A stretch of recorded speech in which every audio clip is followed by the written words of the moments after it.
I stepped into the restaurant and instantly knew something was wrong. My parents' anniversary dinner was already finished, plates cleared, wine glasses sweating on the table, the kind of quiet that comes after money has been spent. My mom looked up and smiled, that soft smile she uses when she's about to ask for something. "Oh, you're late," she said lightly. Then, like it was a joke we'd all rehearsed, she added, "You don't mind covering the bill, right?" My sister laughed, not surprised, not embarrassed. And that's when I realized I wasn't there to celebrate. I was there to end something for good tonight. My name is Diana, I'm 30 years old, and for most of my life my family has described me with one word: easy. Easy to deal with, easy to rely on, easy to ask for favors. They never meant it as a compliment. On paper my family looks solid. Married parents who love hosting dinners. A younger sister who's always smiling in photos. Holiday cards that arrive right on time every year.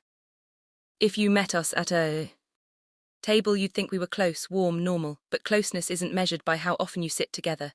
It's measured by who's allowed to take up space. Growing up, my sister Tiffany took up all of it. Her opinions mattered. Her mood set the tone. If she wanted something, the room bent around her. I learned early that being quiet made life smoother. Being low maintenance earned approval. When I didn't ask for things, my mom would pat my arm and say, "See, Diana understands." Understanding became my role. By my mid-20s, that role came with invoices. Not official ones, just subtle expectations. I covered small things at first. Groceries, utilities, a short trip that somehow ran over budget. Every time it was framed as temporary, every time it quietly became permanent. I never announced my career to my family. I didn't lie exactly. I just didn't correct them when they assumed I worked somewhere modest. Something safe, something that explained why I dressed simply and didn't talk about numbers. Letting them underestimate me kept the peace. It also kept the requests flowing. My parents liked celebrating milestones, anniversaries, birthdays, promotions that weren't really promotions. They liked places that felt impressive, places where staff recognized them, where menus didn't list prices. And somehow I was always called last after reservations were made. After decisions were final, I told myself it was coincidence. Timing. That familiar lie you repeat until it feels like truth. The night of their anniversary, I arrived straight from work, tired but willing. I brought a small gift, thoughtful, personal, something that said I showed up even if I was late. But as I stood there looking at empty plates and relaxed smiles, I felt that old tightening in my chest, the one that whispered, "You already know how this ends." I watched my mother's eyes flick briefly to the check folder, watched my father lean back satisfied, watched my sister scroll on her phone completely unbothered. They weren't waiting for me to join them, they were waiting for me to perform. And for the first time, instead of shrinking into that familiar role, I wondered what would happen if I didn't play it anymore. I slid into the chair they'd left for me, the only one without a jacket draped over the back. The table still smelled like butter and wine, rich and finished. My mom reached for her water glass and sighed the way people do when a performance has wrapped successfully. "You should have been here earlier," she said, not accusing, just stating a fact. "The service was amazing." My dad nodded already, loosening his collar. "You missed the best part." Tiffany didn't even look up from her phone. "We saved you dessert," she said, then laughed softly. "Well, sort of." A server approached with the leather check folder and placed it neatly in the center of the table. No one touched it, no one needed to, it just sat there waiting for me. My mom tilted her head again. "You don't mind taking care of this, right? We figured since you're working so much lately." She let the sentence trail off like generosity was implied, like this was a shared understanding between adults. Tiffany finally looked up, her eyes flicking from the check to my face. "Relax," she said. "You're always good at handling stuff like this." Then she smiled, amused, still clueless as ever. That word landed harder than I expected. I glanced around the table. My dad avoided my eyes. My mom's smile didn't move. Tiffany had already gone back to her screen, and suddenly something shifted. Not anger, not yet, just clarity. I replayed the past year in my head. The last-minute dinner invites. The texts that always came after reservations were made. The way I was never asked what worked for me, only informed. I thought about how tonight's invite had come with no time, just a place. "We're already here," my mom had said. "Join us when you can, when you can." I looked at the plates again, completely clean. No crumbs, no hesitation. They hadn't been waiting for me to eat, they'd been waiting for me to arrive. I realized then that this wasn't about celebration or family or even money, it was about certainty. They were certain I would show up, certain I would pay, certain I wouldn't make it uncomfortable. That certainty had taken years to build, layer by layer, every time I stayed quiet to keep things smooth. The check folder felt heavier just sitting there.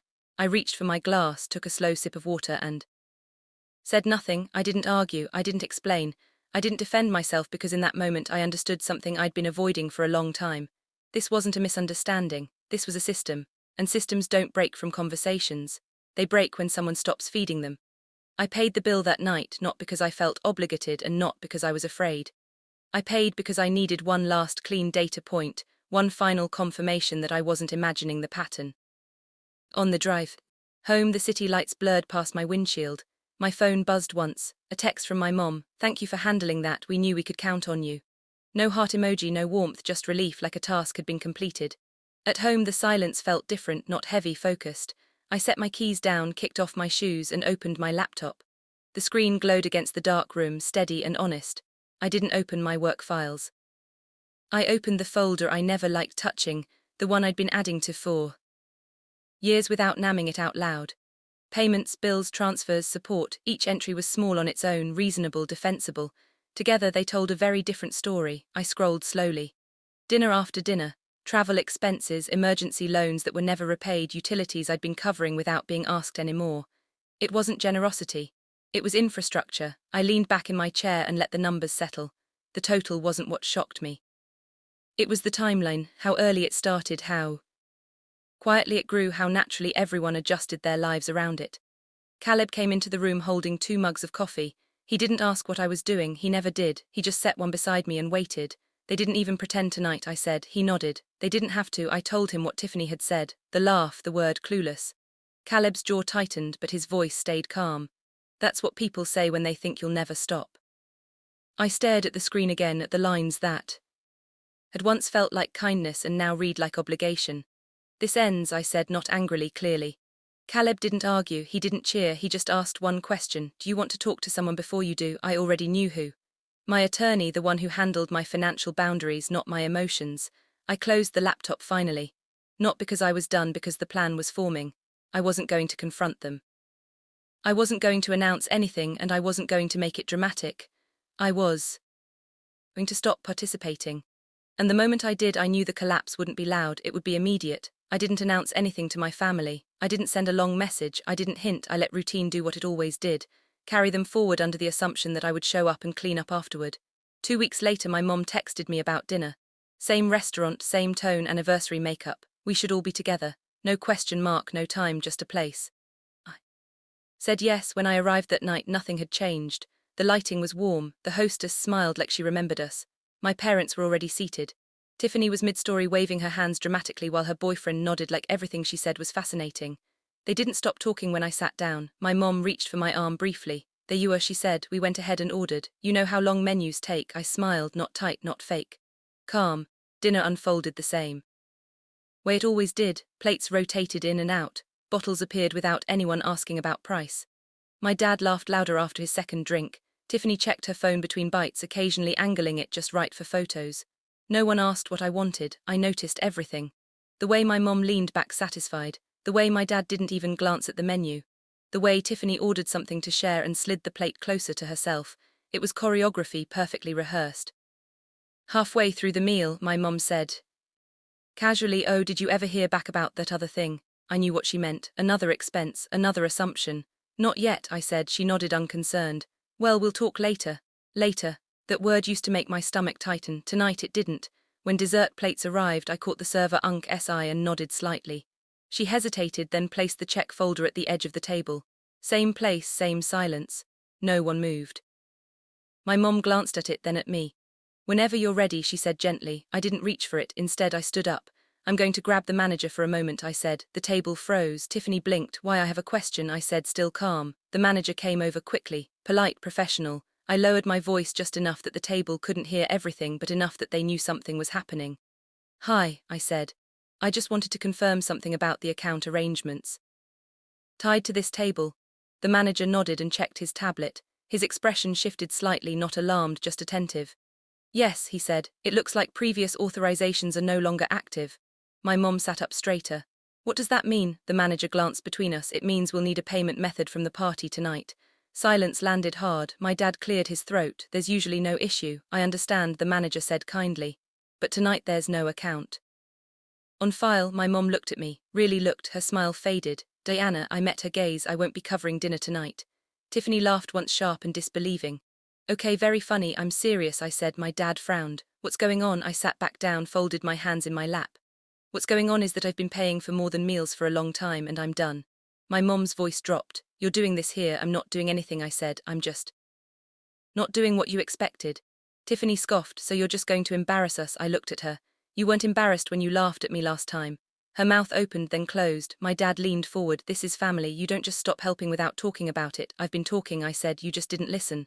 The manager shifted uncomfortably. I turned to him. We Uncle L need separate checks. My mom inhaled sharply. Separate? Yes, I said. Mine and yours. The manager nodded and stepped away. My mom's face flushed. You can't do this. I can, I said, and I am. Tiffany pushed her chair back. This is unbelievable. After everything we've done for you, I almost laughed, not out of cruelty, out of clarity. What you've done, I said slowly, is teach me that love comes with an invoice, and I don't accept that anymore. My dad shook his head. You think you're teaching us a lesson? No, I said, I'm teaching myself one. The checks came back. One slim folder, one thick. My mom stared at it like it was written in another language. I don't have my card, she said automatically. I know, I said. Tiffany whispered something to her boyfriend. He stood up awkwardly. I need to take this call, he muttered already, walking away.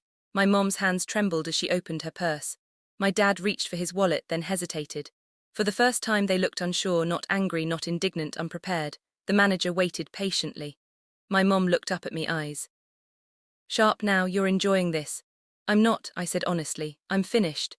She searched my face for guilt, for softness, for the daughter who would fix it. She didn't find her. They paid slowly, uncomfortably, with questions they didn't like the answers to. I paid my share and stood up. As I walked away, my mom said my name, not sharply, not sweetly, just uncertain. I didn't turn around. Outside, the air felt cooler, lighter. I knew this wasn't the end. New phones would ring, messages would come, accusations would fly, but the system had broken.